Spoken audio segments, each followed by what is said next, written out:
Bismillahirrahmanirrahim. Assalamualaikum warahmatullahi wabarakatuh. Alhamdulillah min ni'matil iman wal islam nahmaduhu wa nasta'inuhu wa nastaghfiru min syururi anfusina wa min sayyiati a'malina. May yahdihillahu fala mudhillalah wa may yudlilhu fala hadiyalah.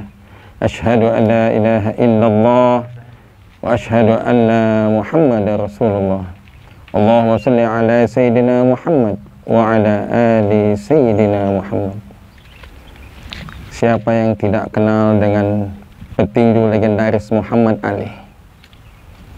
Beliau merupakan petinju kelas berat dunia yang melegenda, yang telah meng-KO-kan bukan 1-2 orang di ring, tapi lebih banyak lagi yang dia rintis karirnya dari bawah. Dia berusaha berlatih setiap hari, bahkan hanya beberapa jam untuk istirahat. Di tengah diskriminasi ras di Amerika, dia berusaha berjuang untuk bangkit, membuktikan bahwa kelas rendah pun di negara yang maju sekalipun, dengan usaha yang sungguh-sungguh, dengan perjuangan yang luar biasa, dia bisa mewujudkan keinginannya untuk menjadi petinju kelas dunia. Sebagai seorang muslim, Muhammad Ali selalu berusaha untuk menjadi seorang muslim yang baik. Di tengah glamor kehidupan Amerika, di tengah petinju yang memang dikelilingi oleh kehidupan yang sangat mewah, wanita cantik, minuman keras, kemudian narkoba, dan lain-lain. Tapi itu semua bisa diminimalisir, bahkan dihindari oleh petinju Muhammad Ali. Dengan apa? Ternyata dalam kesehariannya dia tidak lupa selalu membawa korek api di kantongnya. Padahal dia bukanlah perokok.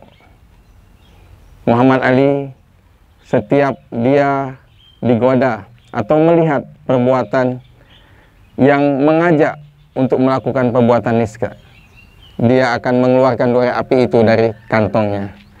Kemudian akan dia sulutkan korek api itu di tangannya. Terasa, hai Muhammad Ali, bagaimana panasnya korek api ini? Apakah kamu sanggup menahannya? Akhirnya dia menangis.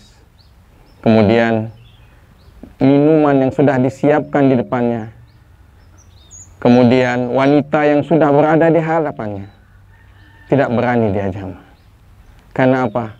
Dia tidak sanggup menahan panasnya api dari korek api yang api dunia, yang hanya seberapa persen dari panasnya api neraka.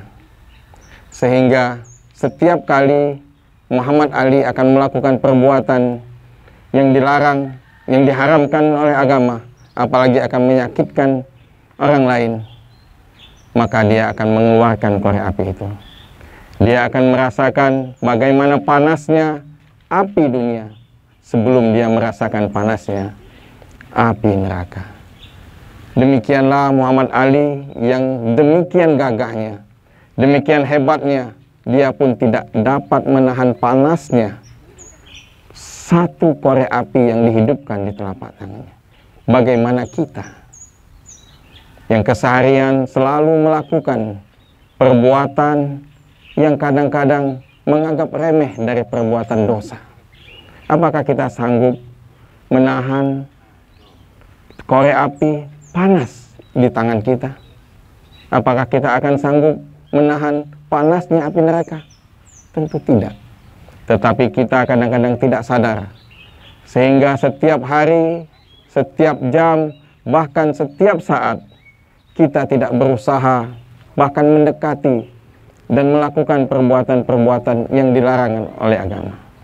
Tidak ada cara lain untuk kita terhindar dari perbuatan nista.